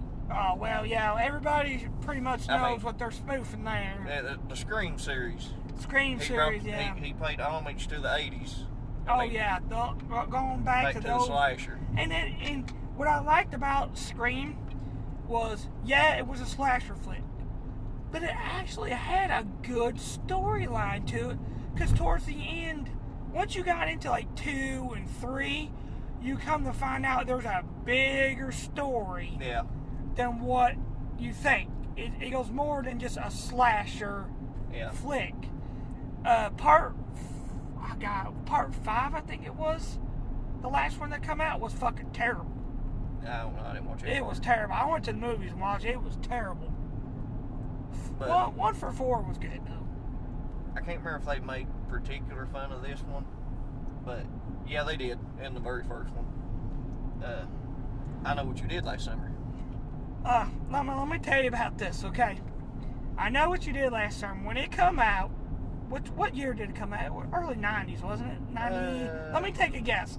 I want to think it was around 98. 97. Okay, so I was close. Yeah. I was 6th grade, I think we were. Something like it. 6th, 7th grade. And of course, I'm starting to get more into girls because it's, I'm starting to be a teenager. And it was my first introduction to Jennifer Love Hewitt. And that turned out to be one of my biggest fucking crushes back then. Jennifer Love Hewitt? Yeah, Jennifer Love Hewitt. God, oh my God. She was easy down, gorgeous. Down. Gorgeous. Heel. Let's get cold water. Oh God. Anyways, but I loved the movie though. It was. I mean, it wasn't original, but it was good. Well, it kind of took a urban legend and mixed it with something that's kind of semi-plausible. Yeah, I mean, drunken teenagers hit, this man walking on the side of the road because they don't see him, and they think he dies, and they dispose of the body, but turns out, he actually lived. Yeah, but they're also thinking, how can he still be alive? And he comes back with a hook. Yeah. That's where the urban legend part comes in, the old urban legend about the man that escaped from the mental institution. He has a hook for a fucking hand. Yeah, it was a good movie. Besides Jennifer Love Hewitt, Sarah Michelle Gellar, was all right. eventually she'd go on to play Buffy. Yeah. For Buffy the Vampire Slayer. We Right. didn't talk about the original movie, which was, well, that was more comedy. Yeah, I mean, it had Pee Wee Herman in, for Christ's sake. Yeah. But I Know What You Did Last Summer I had a good plot. Like you said, they think he's dead, but then all of a sudden they all start dying and they start getting letters that says, I know what you did last Yeah. summer. But at the same time, like, there ain't no way he could still be alive. We dumped this body in the water and all this that. other shit. But then it spawned the sequel, I Still Know What You Did Last Summer. I don't really remember too much about that. It's kind of a continuation. Didn't it have like Usher or Tyrese or something in It it? had Usher. Okay, was it Usher? Yeah, it was Usher. Well, if you look back at some of these horror movies, like I Know What You Did Last Summer. Look at the famous people that obviously Jennifer Love Hewitt was already famous. At that point. She was kind of more known for like the chick flick type movies. Party of Five, or what was it? I thought it was Seventh Heaven. No, that was somebody else. Party of Five, or maybe Seventh Heaven. Maybe it was Katie Holmes I'm thinking of that. You don't fucking know. But, I mean, Sarah Michelle Gellar. Freddie Prinze Jr. Yeah. Ryan Phillippe. Ryan Phillippe. Then in the second one had a fucking, what's her name? Brandy. Yeah. Brandy was in that one, too. And Usher. Yeah. And Jennifer Love Hewitt. Yeah. I think it might have had Freddie Prinze in it. Yeah, because she thought he was doing it. Yeah. And Ryan Phillippe was back. They were all essentially back in it. If you've never watched it, you're not going to find the best horror movie, but it's a pretty good movie. It's definitely worth a watch. Especially if you want to see Jennifer Love Hewitt run around and her titties popping out practically the whole entire time. Am I not lying though? I mean, I don't know. It's been so many years since I watched it. I couldn't tell you. Look, I will never forget her titties popping out in the whole entire movie. I'm sure they had her dressed up in some kind of low-cut shirt. I remember. Yeah. Well, there was a particular scene because they used her for eye candy. Oh yeah. She basically played the damsel in distress. Oh yeah. There was a particular scene when they first started suspecting it and they're all getting back together because they go away after they hit him. Mm-hmm. They all swear secrecy. And they all start, they've not seen each other in like a year. And it starts back. They start getting these notes.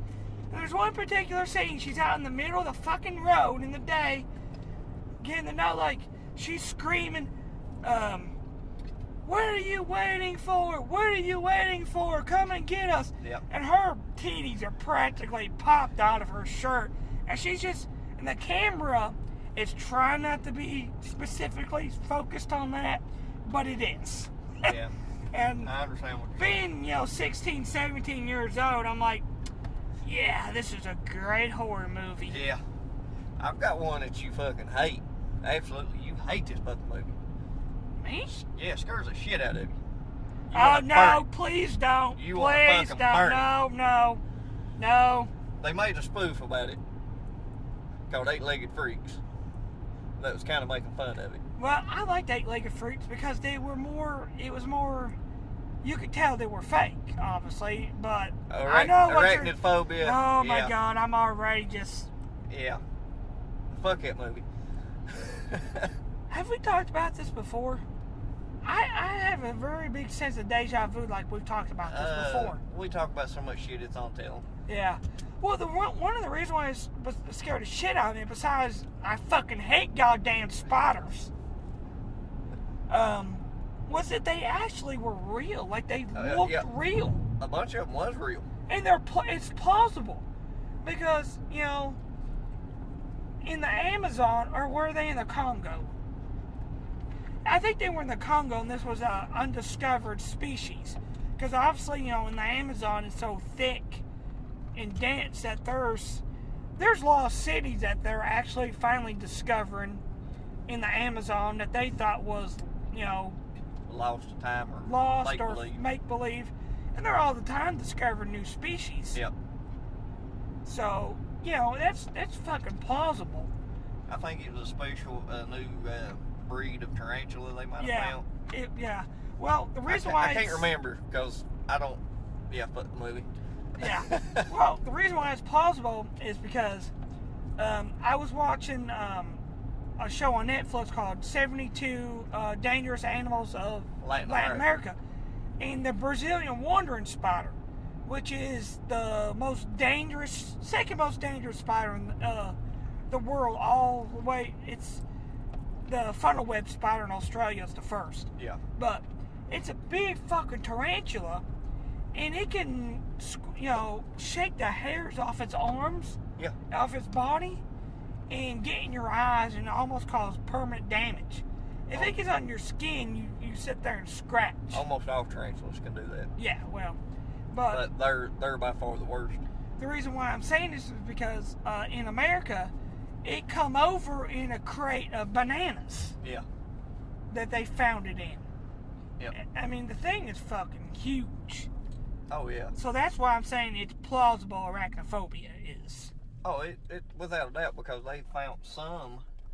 I was watching Monster Quest, I love that show. and they were in the, Latin America, searching for this big, huge fucking spider that was supposed to be like fucking 5 foot long.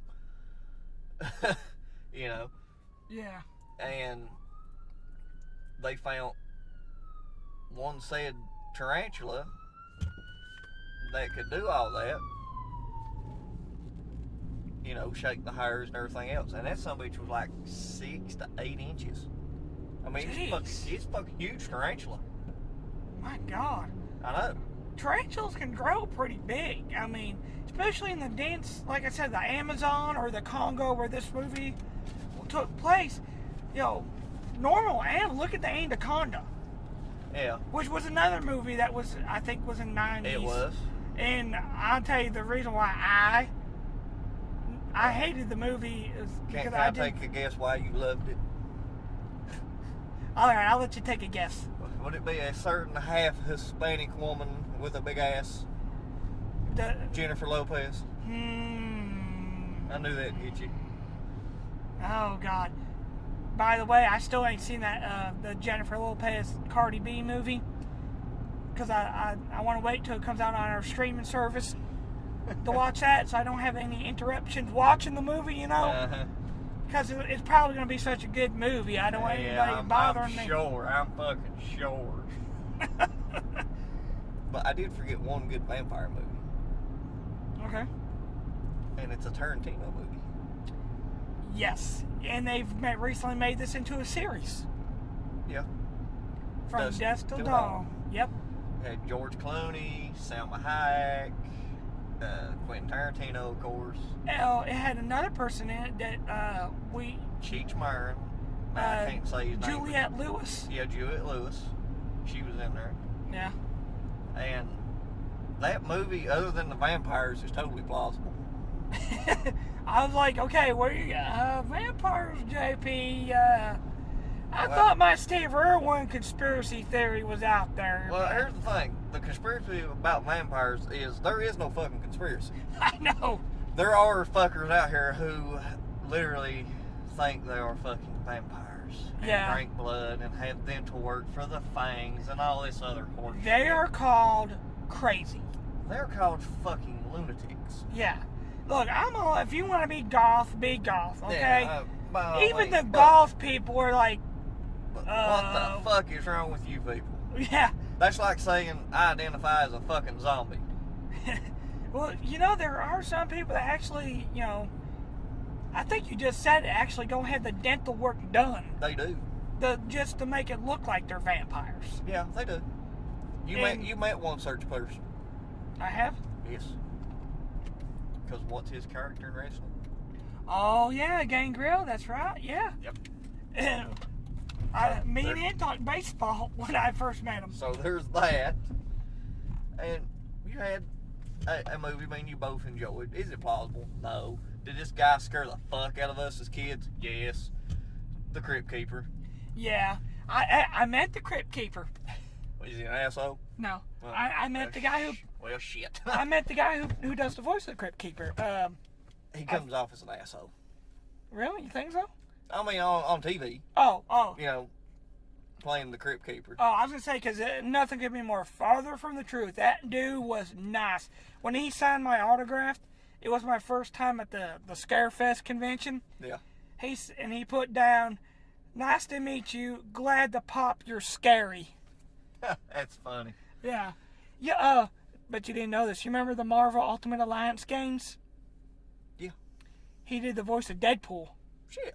Did not know that, because he had with the 8x10s that you could get, he had a Deadpool, and I was looking, I was like, Deadpool? He goes, yeah, I did the voice of Deadpool in the Marvel Ultimate Alliance games. I said, really? I love those fucking games.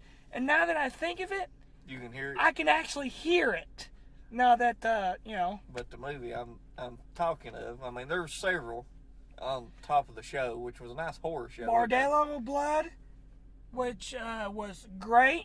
Loved it. I can't Scary. remember if I've seen that one. It had Billy Zane in it. No, Demon Knight did. Oh, yeah, Demon of Night. I don't know why. Now, Bordello of Blood, I know you hadn't seen. We talked about this. God damn. And Dennis Miller in it. It was more of a funny. Oh, Bordello of Blood? Yeah, Bordello of Blood was. It probably was. I can't remember the main vampire chick's real name. It was Lilith in the movie.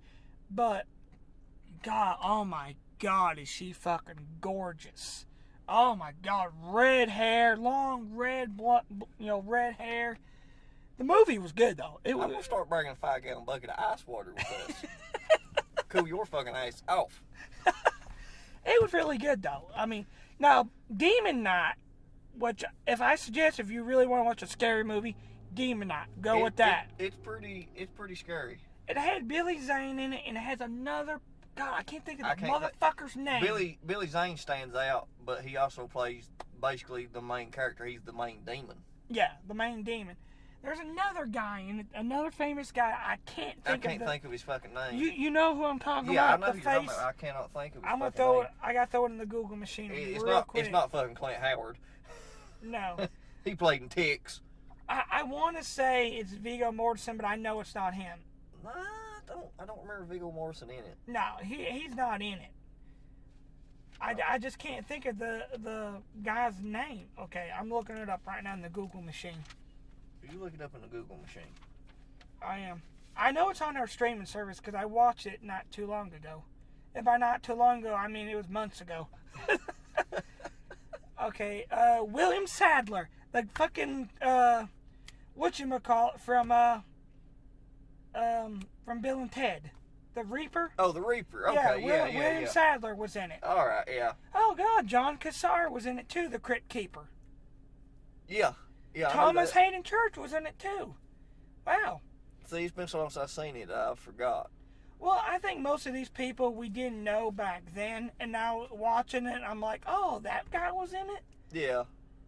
Wow, yeah. John Cassar was Crypt Keeper. Thomas Hayden Church, of course, everybody knows him for Spider-Man 3. He played the Sandman. Jada Pinkett Smith was in it? Yeah. Wow. I remember her. Wow. Wow. Yep. Definitely check Demon Knight out. I suggest it. I reckon. I recommend that. I mean, you've got one down here I kind of question, but what? Tremors. Oh yeah.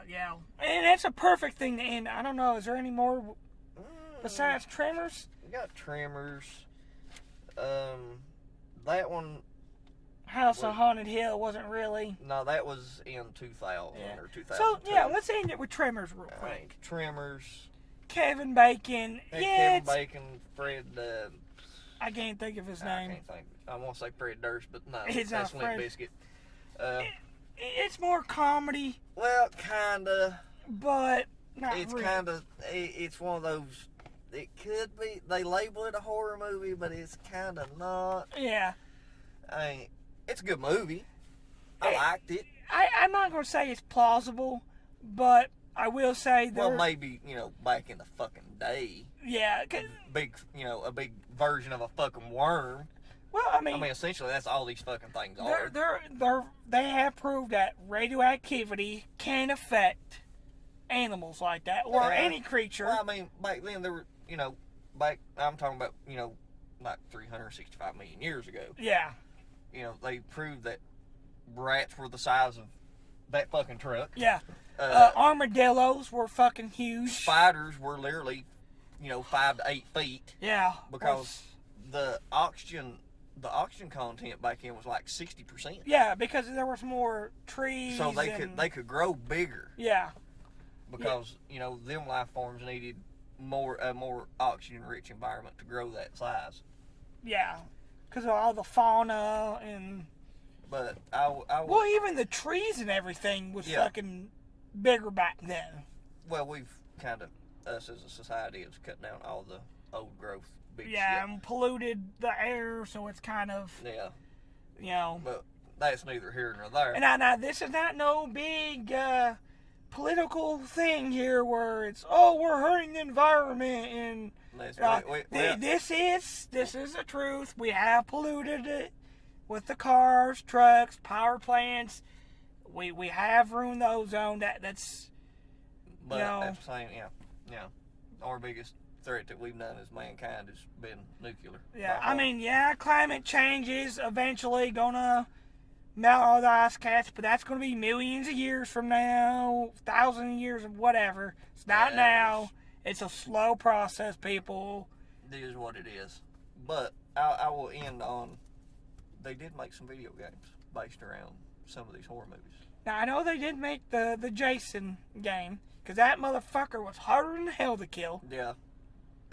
Well, a rip-off of that would have been Splatterhouse. Yeah, Splatterhouse, yeah. Exactly. That was around the same. I don't think we ever got a Jason back then. I can't remember.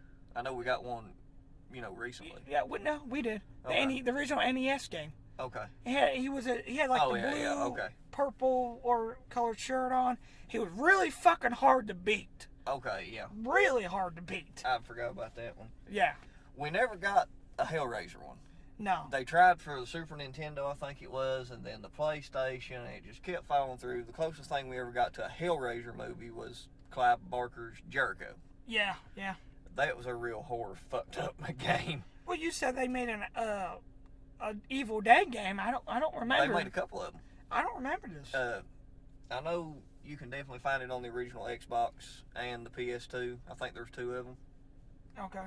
I'm gonna have to find them. They're kind of hard to find, hence why I don't have them. Oh yeah. Because they really didn't sell well, I don't think. But everybody that has played them says they're good games. Said it falls along with the Evil Dead. That's the games I can think of that kind of tie into it. I want to say maybe there was a Wishmaster game, maybe. I can't remember.